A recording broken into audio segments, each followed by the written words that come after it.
Queridos hermanos, bienvenidos a la iglesia. Hoy es día sábado, estamos haciendo el estudio del libro de Deuteronomio y de aquí estamos pues vengando grandes bendiciones debido a las instrucciones que le está dando al pueblo Dios, y claro está, para nosotros muchas de estas cosas aplican, pero lo que podemos ver es la trayectoria de las instrucciones que recibe el pueblo de Dios. Ahora nosotros hemos sido injertados, ahora somos nosotros parte del pueblo de Dios, y parte de estas cosas atañen a nosotros, no todas, pero muchas de ellas atañen a nosotros. Entonces eso es lo que vamos a estar estudiando en la lección número 211, como lo pueden ver en la pantalla. Pero antes de iniciar, el procedimiento permanece el mismo. Dios es santo, santo, santo, y antes de acercarnos a su trono también nosotros tenemos que estar en ese estado de santidad, y por eso la provisión divina de la confesión. Entonces vamos a hacer uso de primera de Juan 1:9 y después de eso le damos inicio a la clase. Amado Padre, en conjunto te damos las gracias por este enorme privilegio que nos das de permitirnos atesorar tu poderosa palabra en nuestros corazones. Te pedimos que el Espíritu Santo nos rete con todas estas cosas que vamos a estudiar, y te pedimos que nosotros todo sea para la gloria y la honra de tu Hijo amado, nuestro Señor Jesucristo. En su nombre te lo pedimos. Amén. Amén. Muy bien, continuamos este estudio de la economía divina. Recuérdense que Dios le tiene que enseñar a ellos lo que es la economía divina, porque este pueblo salió de la esclavitud. Se pasaron 40 años en el desierto. Están entrando a poseer la tierra que Dios les prometió, y Dios les tiene que dar leyes, estatutos para que ellos tengan prosperidad. Estas son leyes que causan prosperidad en una nación y son garantizadas por Dios. Si tú las sigues, la garantía es absoluta. Es la mejor garantía que existe en la faz de la tierra, porque viene de Dios, que es inmutable, incambiable. Él es todopoderoso, respalda su palabra con su poder, o sea que es algo maravilloso. Entonces, lo primero que les quiero poner en la pantalla para refrescar la memoria es a Deuteronomio 15 del 1 al 6. Y dice: al cabo de cada 7 años harás remisión de deudas. Así será la remisión. Todo acreedor hará remisión de lo que haya prestado a su prójimo. No lo exigirá de su prójimo ni de su hermano, porque se ha proclamado la remisión del Señor. De un extranjero lo puedes exigir, mas tu mano perdonará cualquier cosa tuya que tu hermano tenga. Y no habrá menesteroso entre ustedes, ya que el Señor de cierto te bendecirá en la tierra que el Señor tu Dios te da por heredad para poseerla, si solo escuchas fielmente la voz del Señor tu Dios, para guardar cuidadosamente todo este mandamiento que te he ordenado hoy. Fíjense que le dice mandamiento, estamos hablando de toda la ley mosaica, pero se lo pone en el singular, no lo divide en 3 partes como lo hacemos nosotros para poder estudiar la magnitud de la ley mosaica. Solamente uno es todo lo que él les está diciendo, y dice: este mandamiento que yo te ordeno hoy. Y después de eso, en el versículo 6 dice: pues el Señor tu Dios te bendecirá como te ha prometido, y tú prestarás a muchas naciones, pero tú no tomarás prestado, y tendrás dominio sobre muchas naciones, pero ellas no tendrán dominio sobre ti. Muy interesante que cuando una nación presta, esa nación va a recibir beneficios extraordinarios. Yo creo que sepan ustedes que las cosas en los Estados Unidos han cambiado tanto que ahora China es la que le presta a los Estados Unidos en grandes cantidades y compra grandes cantidades de su dinero, y ellos están invirtiendo dinero de la China aquí en los Estados Unidos. No sé si ustedes saben, pero esta compañía Igloo es china. Lo compró un chino y ellos son los dueños de eso, que son multimillonarios. Entonces ellos invierten aquí, pero también pueden exigirle al gobierno ciertas cosas, porque tienen como 4 trillones de dólares en bonos. 4 trillones de dólares, o sea que ellos pueden exigir ciertas cosas porque son muy acaudalados, pues. Entonces, y eso es lo que nos está diciendo la palabra de Dios. La bendición viene al país, al pueblo, cuando la nación está con Dios. Si la nación se retira de Dios, entonces pasa a ser, en vez de prestatario, prestamista. Y ahí hay el problema. Pues bien, simplemente en asunto de aplicación. Ahora prosigamos a Deuteronomio capítulo 15, del 7 al 11, y en esta sección, desde el versículo 7 al versículo 11, tenemos una amplificación de la ley descubierta en el Éxodo. Y les voy a enseñar cómo es que esto funciona. Primero que todo, si ustedes se recuerdan que cuando comenzamos el libro de Deuteronomio, una de las advertencias o sugerencias que les di para entender ese libro es que este libro es diferente al libro del Éxodo. Los dos ponen la ley. Deuteronomio es una explicación al pueblo de la ley, diferente al libro de Levítico, y no fue dirigido pues a los sacerdotes, no fue dirigido a la élite, Deuteronomio estaba dirigido a los hombres, mujeres y niños del país. O sea que es algo que a nosotros nos interesa, porque está hablando de la misma ley, pero la está perfilando de una manera diferente. Y esto incluye la misericordia de Dios. O sea que no es solamente la ley neta, como está escrito en los libros, sino que esta le añade la misericordia de Dios, el pensamiento de Dios atrás de la ley. ¿Me explico? O sea que y ahí, en eso hay amor. No es solamente estatutos que tienes que seguir, sino que te da los motivos por los cuales sigues esos estatutos. Entonces, él está hablando con el pueblo, como quien dice, pues es una reunión del pueblo, y eso está dirigido pues al hombre común, y por eso queremos prestarle atención a Deuteronomio, porque Moisés nos da el espíritu y la intención de la ley, no simplemente la ley neta. Entonces, él les está enseñando la actitud del corazón que debe acompañar a la ley mosaica. Y ahora pues lo que está haciendo en los versículos 7 al 11 es que él está tratando de manejar el asunto de la actitud mental y los problemas que el asunto del año sabático van a crear. Ustedes comprenderán que una vez que esto se ha establecido por un periodo de tiempo y tienes propiedad y tienes esto, este asunto de perdonar la deuda de una persona que te la debe está difícil.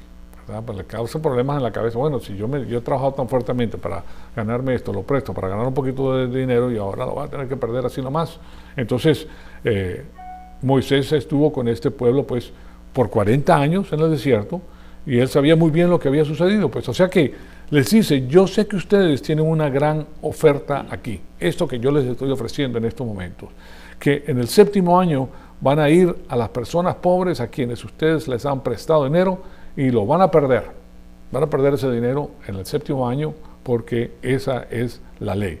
Ahora, yo sé que esto va a causar descontento, pues nadie le gusta perder dinero que has trabajado con el sudor de tu frente, o sea que te has estado trabajando y te ha costado mucho y de repente pues se esfuma el dinero. Y por eso ahora pues permitan manejar este asunto. Pues, este es un ejemplo exquisito de la Escritura, de cómo Dios sabe los problemas que nosotros enfrentamos y cómo Él se dirige a estos problemas.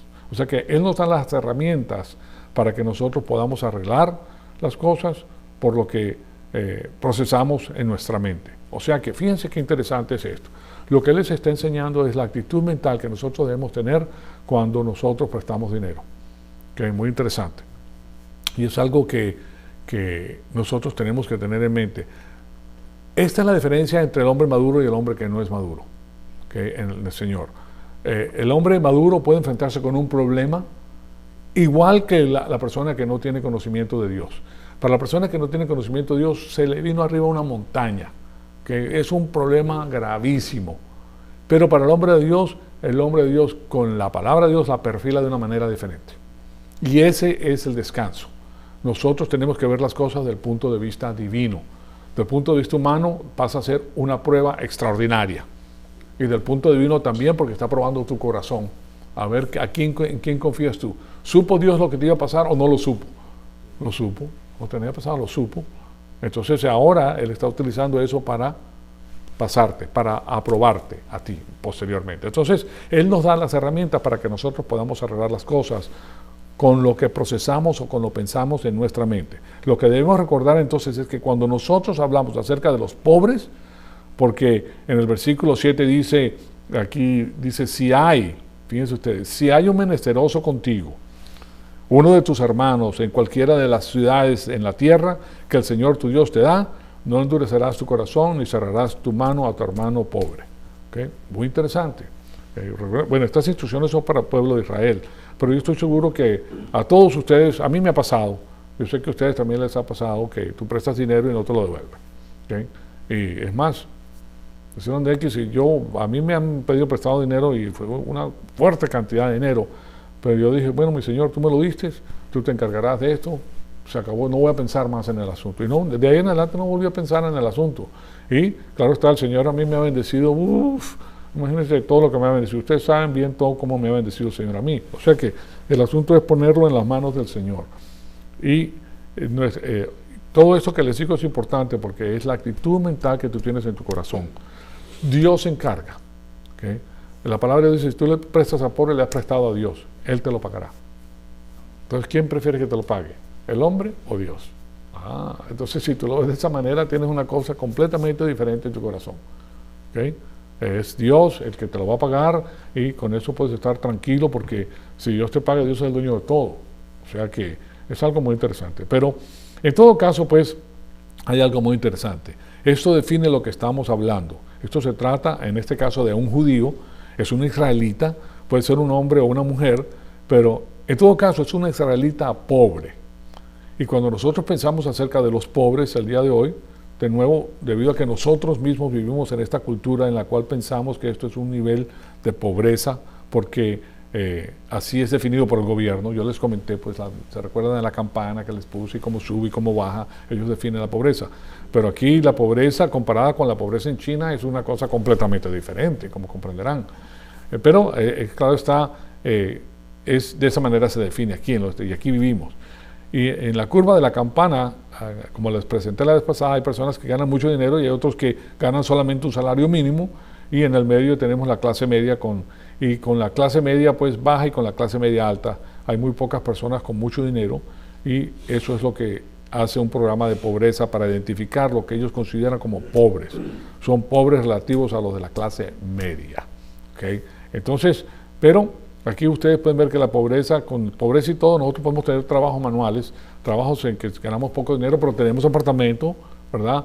O podemos rentar una trailer, o tenemos teléfono, ¿verdad? Tenemos electricidad, agua potable, podemos comer, o sea, las necesidades básicas de las cuales la Biblia nos habla. Es más, la Biblia nos dice que si tienes techo, si tienes ropa y si tienes comida, considérate contento por Dios. Y es verdad, en tu actitud mental, tú puedes tener una gran felicidad. Y en realidad, verdad, si tú te pones a pensar, especialmente si tienes tu pareja amada y tu pareja te ama, eso no importa. Lo mismo con los hijos, la felicidad de los hijos no es el lugar donde viven. La felicidad de los hijos son sus padres. Ahí tiene su padre, todo el amor de sus padres, porque quiero más, estoy feliz, ¿verdad? Y hay personas que tienen mucho dinero, los hijos se le descarrían y se le vuelven, bueno, horrible. Pero es preferible una casa pequeña con amor que en un castillo sin amor. Cuando hay amor hay todo, ¿sí? Entonces, todo esto tiene un problema, pues, esto que estamos viendo aquí, el problema de cómo se gradúa aquí la pobreza individual. Hay personas que son agrupadas por estadísticas, básicamente. No hay individualidad en este sistema. Entonces, tú puedes tener una persona que es absolutamente perezosa, es un vividor, que le presta dinero por la izquierda y por la derecha y que no va a pagar. Lo hace porque él sabe cómo pedir.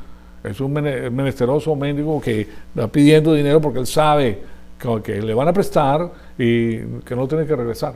Entonces, ¿cómo se protege la persona? La persona se tiene que proteger también porque si no lo esquilman, ¿verdad? Y claro está, aquí nosotros vemos que le saca el dinero a toda clase de programa de bienestar social y él está en esa pobreza por definición.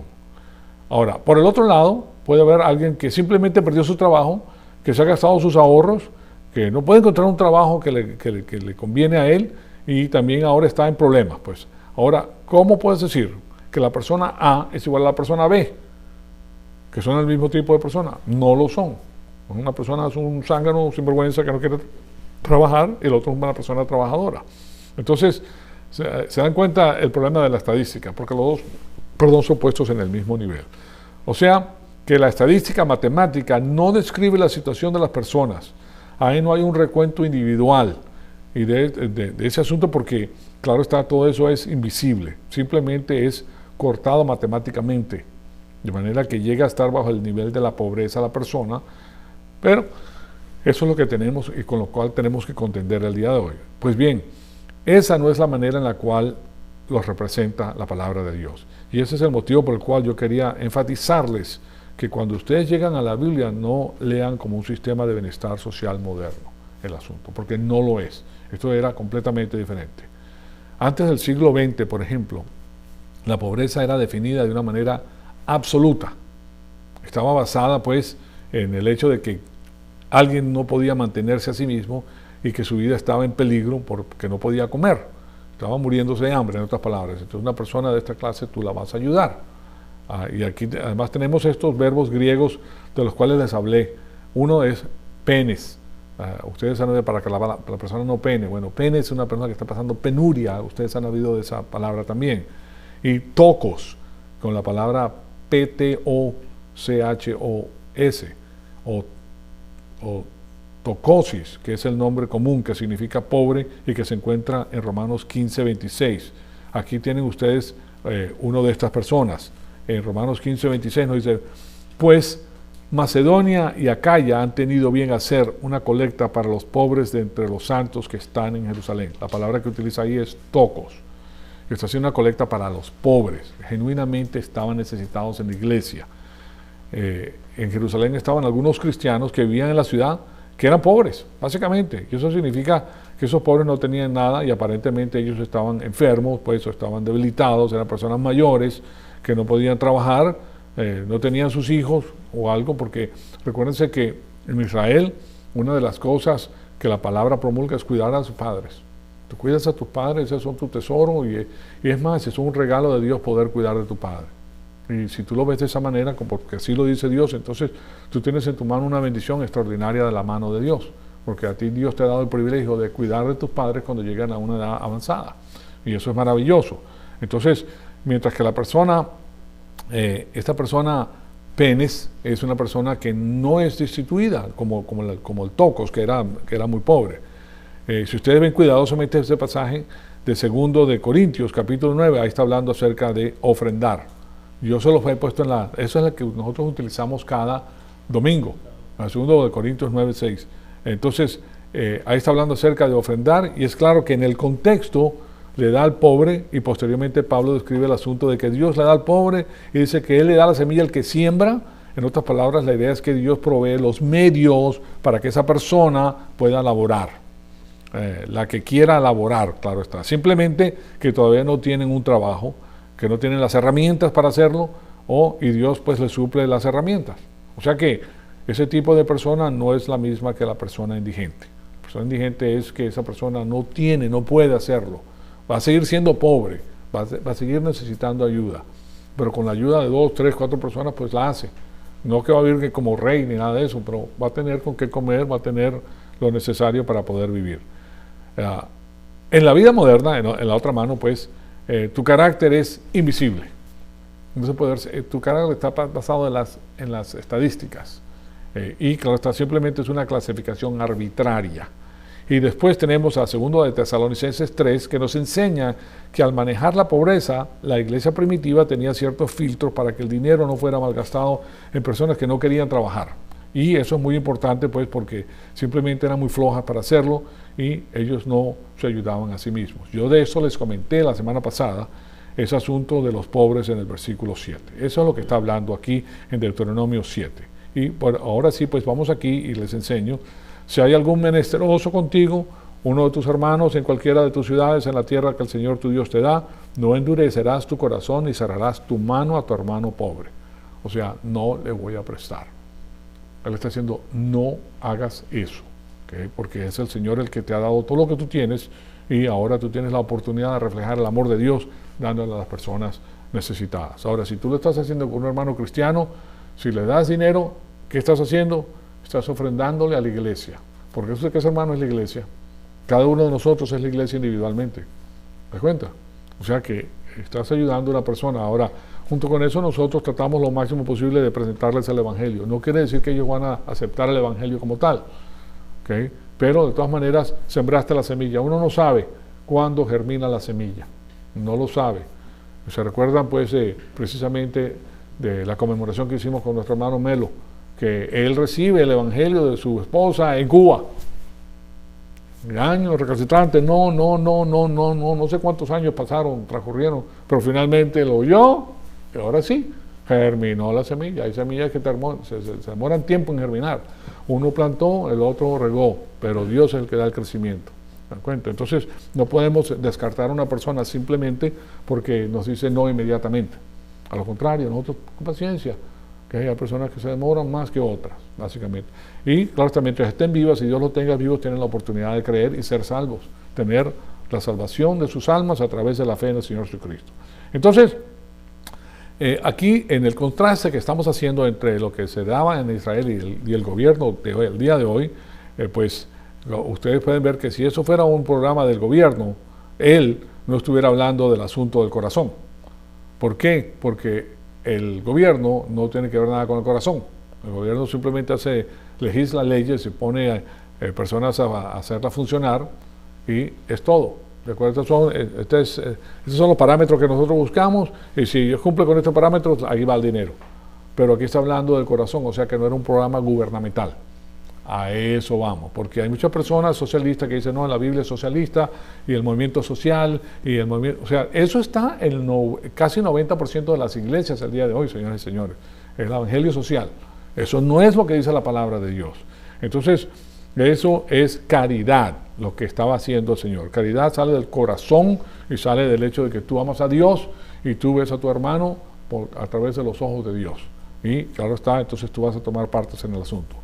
Y hay personas que de paso tienen un don especial que se dedican a hacer eso. Hay personas que tienen un don de ayuda, por ejemplo, que les fascina ayudar a hacer algo por las personas, o sea, así son, ¿okay? No todos, pero hay personas que sí tienen ese corazón para hacer eso.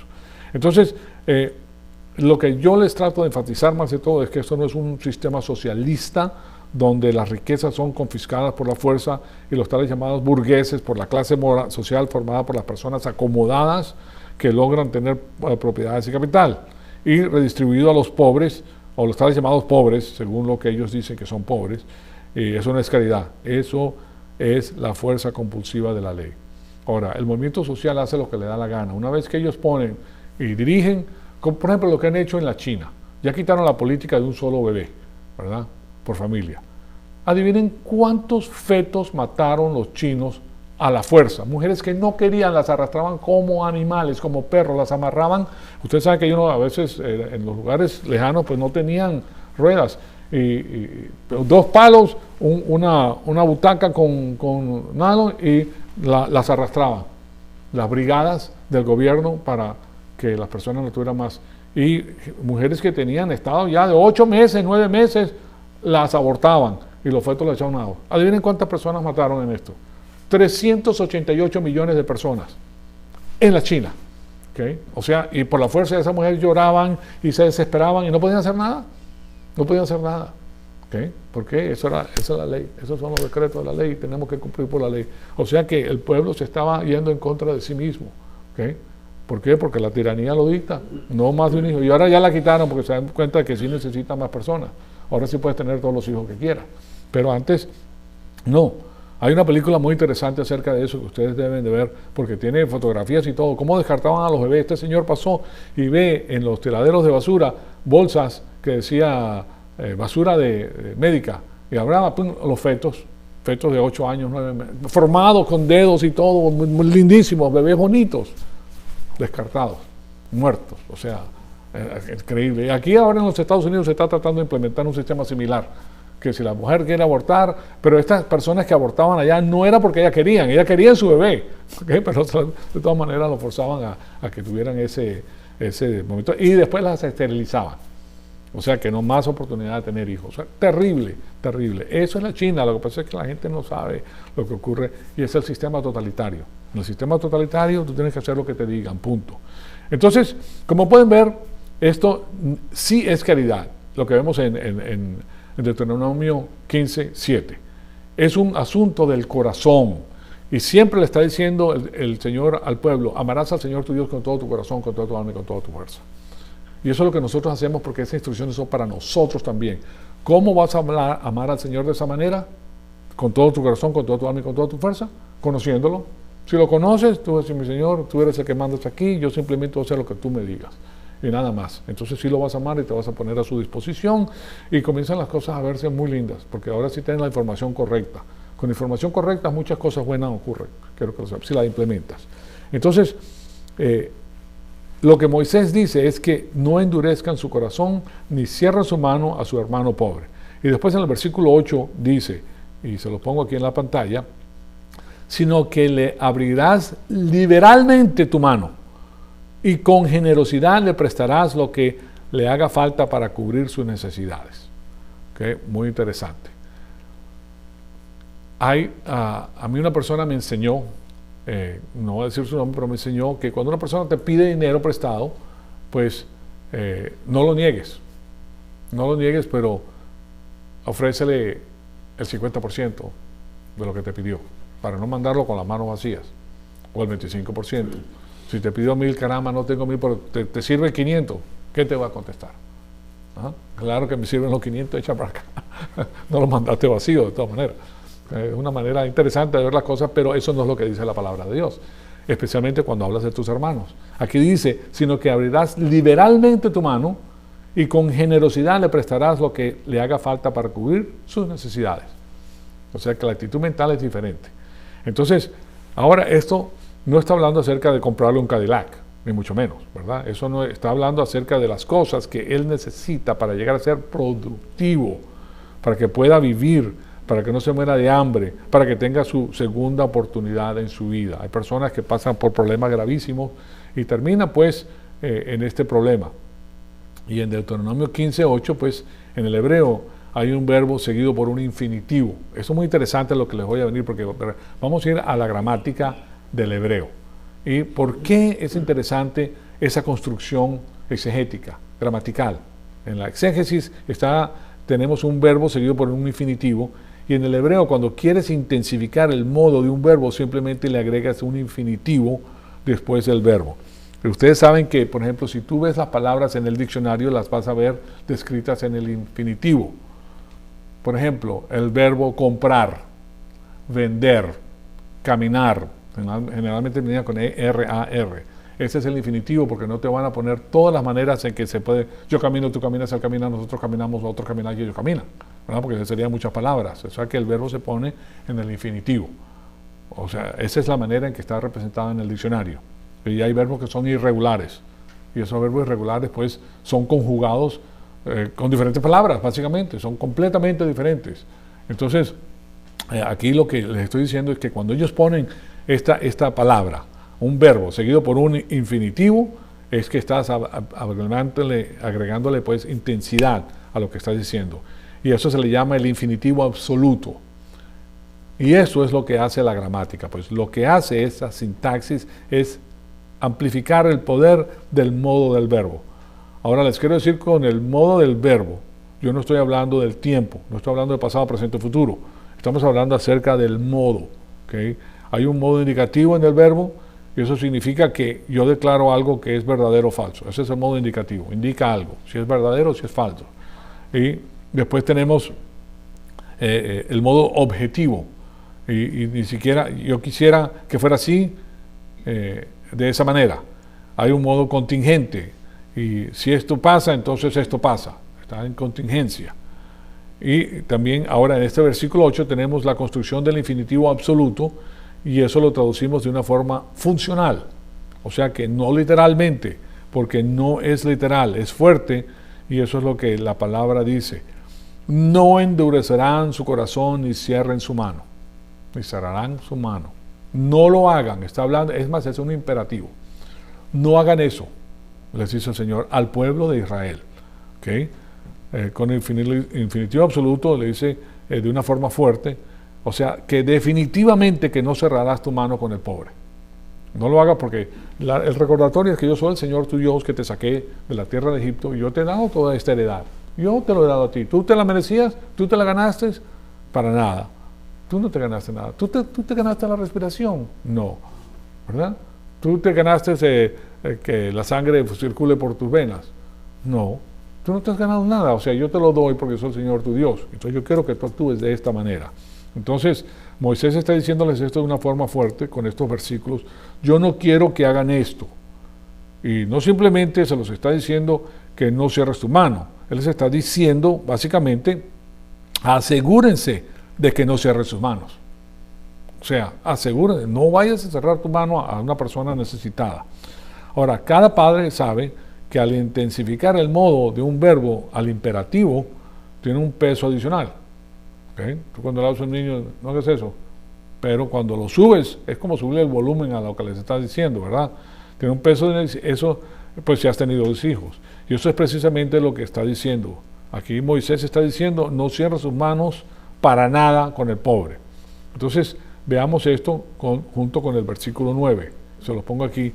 Sino que le abrirás libremente tu mano y con generosidad le prestarás lo que le haga falta para cubrir sus necesidades. El versículo 9 después dice, cuídate de que no hayas de que no haya pensamiento perverso en tu corazón, diciendo: el séptimo año, el año de la remisión está cerca, y mires con malos ojos a tu hermano pobre y no le des nada, porque él podrá clamar al Señor contra ti y eso será pecado. Entonces aquí te das cuenta que básicamente lo que estás haciendo es que le estás prestando el dinero a esta persona para que se ponga de pie. Y cuando yo te lo puedo pagar, te lo voy a pagar. O sea que no es solamente toma y nos vemos. O sea que Moisés sabe que las personas pueden hacer los cálculos matemáticos. O sea, ya eso lo pensó él. Él sabe que las personas pueden hacer estos cálculos matemáticos y él les está diciendo, se le está adelantando al pensamiento de ellos. Porque el Señor sabe los pensamientos del ser humano. Entonces les dice, digamos si la persona necesita $100 el día de hoy, que $100 el día de hoy es el equivalente, de lo que se presta en un día de trabajo, pues. Pero para una persona pobre es bastante dinero. Y si tú se lo quieres prestar el primer año, de estos 7 años, porque recuerden que estamos hablando de los 7 años donde está el día de la remisión, de eso se trata. Y después le dice que le puede pagar $20 al año, ¿verdad? Tranquilamente págame $20 al año, o sea, le da suficiente tiempo para que esta persona pueda volver a iniciar y poder hacer sus cosas. Pues bien, está bien porque tú lo puedes computar y dice el primer año 20, son solamente 5 años, termina pagándolo, porque todavía no ha llegado el séptimo año, el sexto año. Pero si está en una situación, o si esta situación ocurre en el segundo año, déjame ver entonces el segundo año, 3, 4, 5 años, y está bien todavía. Okay. Pero ahora el tercer año, caray, ahora tengo el cuarto, el quinto, el sexto año, solamente tengo 3 pagos de $20, perdí $40 aquí en este proceso, ¿verdad? Entonces, tengo un problema. Ahora sí va a tener un problema la persona porque sabe que no va a recibir parte de su dinero porque la ley dice que tienes que remisión de las deudas. Entonces, o sea que eso es lo que está diciendo. Pues al llegar casi al final del sexto periodo, primero que todo, fíjense que le da el dinero prestado pero no le cobra intereses. O sea que el dinero va perdiendo capital, especialmente el día de hoy, pues va a tener un problema, ¿verdad? Porque no solamente pierdes el uso del dinero, sino también estás siendo debilitado por la inflación. Pero en aquellas épocas no había eso. El dinario que se daba, eso se mantenía firme por muchísimos años, se mantuvo del mismo tamaño. Entonces, o sea, eso es lo que él está diciendo. Pues Moisés le está diciendo a ellos, al llegar casi al final del sexto periodo, entonces él dice, ustedes van a tener un pensamiento malvado en su corazón. El séptimo año, el año de la libertad de las deudas, y tu ojo puede ser malvado. Y de esto estoy hablando aquí, pues él está contendiendo con la actitud mental. De nuevo, todo tiene que ver con la actitud mental, señoras y señores. Y es ahí donde la batalla siempre se encuentra. No son las cosas externas, es la actitud mental que tú tienes. El descanso que proporciona la fe se basa en la palabra de Dios. Ahora tú sabes que estás en el plan de Dios, que Dios es el que se encarga de ti, que Dios va a suplir tus necesidades. Así como estas indicaciones las tenemos en el Antiguo Testamento, también hay unas para el Nuevo Testamento, ¿okay? Que te dicen a ti qué es lo que debes hacer con el pobre. Y entonces, si tú eres una persona que está con el Señor, tú lo vas a ver de esa manera. Tú lo vas a ver de la manera que Dios te indica. Pero si no, lo vas a ver de la otra manera. Y lo que sucede es que si tú estás con Dios, estás en la parte espiritual. Es más importante Dios en el ámbito espiritual que el dinero en el ámbito material. Pero si no tienes a Dios, el ámbito material es el más importante para ti. Correcto, porque de eso se trata. Aquí el Dios es el dinero, el money, ¿ok? Entonces, él está contendiendo con la actitud mental y es ahí donde la batalla siempre se encuentra. De nuevo, no son las cosas externas, son aquellas que existen en nuestra cabeza, con las cosas que existen en nuestro corazón. Recuerden, el corazón es la parte pensante, no estoy hablando de las emociones, ¿ok? Porque este asunto de las personas que hacen las cuentas, pueden hacer las cuentas rápidamente. Y por eso Moisés les dice en Deuteronomio 15:10. Les pongo a Deuteronomio 15:10 y dice, y con generosidad le darás, y no te dolerá el corazón cuando le des, ya que el Señor tu Dios te bendecirá por esto en todo tu trabajo y en todo lo que emprendes. No en algunas cosas de tu trabajo. No está diciendo en algunas cosas, en todo te voy a bendecir. Cuando tú haces esto, yo, el Señor tu Dios, te va a bendecir en todo. ¿Okay? Pero este Deuteronomio 10 dice en todo lo que emprendas, ¿verdad? Pero hay otro versículo bíblico que les quiero poner aquí, y se lo voy a explicar en breve, que tiene que ver con esto que les estoy enseñando. No te dolerá el corazón cuando le des, ¿verdad? No te dolerá el corazón. Hay personas que ese dinero y ahora bueno, por no quedar, a veces la persona lo hace por no quedar mal o que no le vean como tacaño o algo así, pero de todas maneras las personas lo engatusan. Las personas te engatusan porque así es. Entonces, cuando le des, como pueden ver, entonces Moisés se ha tomado 2 versículos para manejar este asunto. Y ahora recuérdense que el rédito de interés que vimos la vez pasada tenía que ver con el riesgo, y recuerden que les dije que el riesgo es una parte intrínseca de los réditos de interés. Si tú eres un banquero, tú vas a tener que manejar estos riesgos, vas a tener que prestarle dinero a alguien y tienes que hacer las cuentas cómo este riesgo es que estás tomando va a perfilarse en lo que concierne al préstamo que tú puedes tener. Por ejemplo, aquí se utiliza el sistema de réditos. Si tú tienes, por ejemplo, hay 3 diferentes compañías que mantienen tu crédito. Ellos saben lo que tú compras, lo que tú vendes y cuál es tu crédito, porque todos reportados a estas compañías. Si tu crédito es de 500, tienes un perfil de 560, el puntaje tuyo, pues la persona que te va a vender un carro, te lo va a vender al 15-18% de interés, el carro. Les dando un ejemplo nada más. Ahora, si tú tienes un perfil de 800, 820, el máximo es 850, esa persona te va a prestar el carro a ti a un rédito de 6%.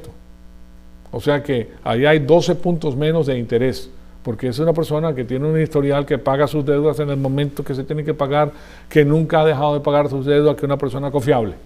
Entonces aquí tienes algo que le permite a la persona que te va, al prestamista, tomar una decisión basada en eso, pero no es la única decisión que va a tomar, ¿okay? O sea, el riesgo que está tomando, pues, lo va a perfilar de esa manera.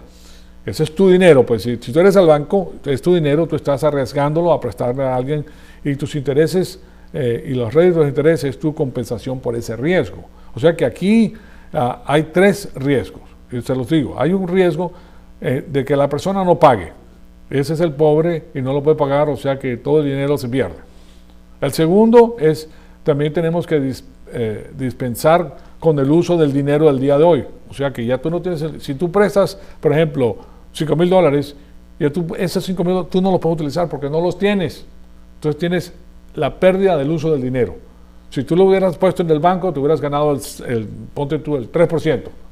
Entonces, si son 5 años, son 3% por 5 años de $5,000. Eso ya no lo tienes porque no lo tienes. Entonces, eso se lo tienes que acreditar al préstamo. O sea que el riesgo que la persona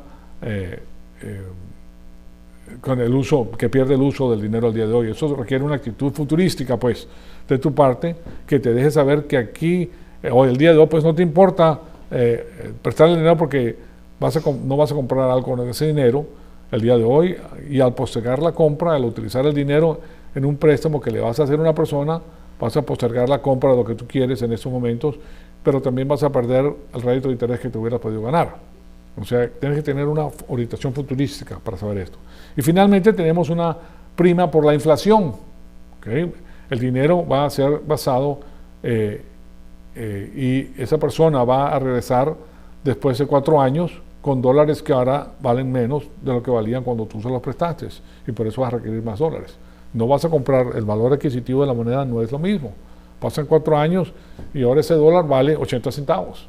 O sea, puedes comprar lo que contabas hoy con 80 centavos con el dinero que él te va a dar. O sea que perdiste 20%. Entonces esto también lo calculan cuando hay una inflación muy fuerte.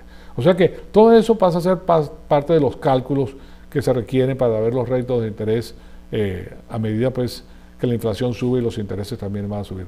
Por ahí tengo el run de que va a comenzar de nuevo la inflación, y esa inflación va a pasar por lo menos al 15%. Y eso es tremendo, ¿okay? Porque al 15% el dinero va perdiendo el 15% anualmente. O sea, eso significa que pierdes el 15% de un dólar, ese dólar el año que viene vale 85 centavos. Y si vuelves a perder el 15%, ahora ese dólar vale 72 centavos.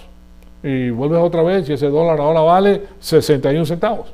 ¿Verdad? Así, o sea que cuando ya regresa tu dinero en 4 años al 15%, ese dinero perdió valor adquisitivo tremendamente.